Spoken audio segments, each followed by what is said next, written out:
Hi everyone, it's week 12, our final week in our Quilted Block series, the first series that I've released, and this was our Floral series.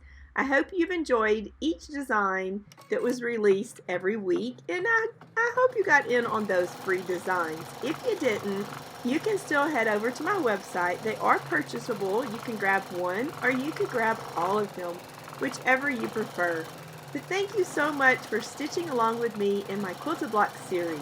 I really have enjoyed being able to offer these designs and see a lot of the ones that you have stitched out. Some of you have placed some pictures and post them in our Facebook group, and I really do enjoy seeing what you've stitched. So this is our last design of the series. It's available this week over on my website. I'll link it down in the description, and I'll also link another tutorial that you can watch just in case you need a refresher course on how to place a block like this together. Enjoy!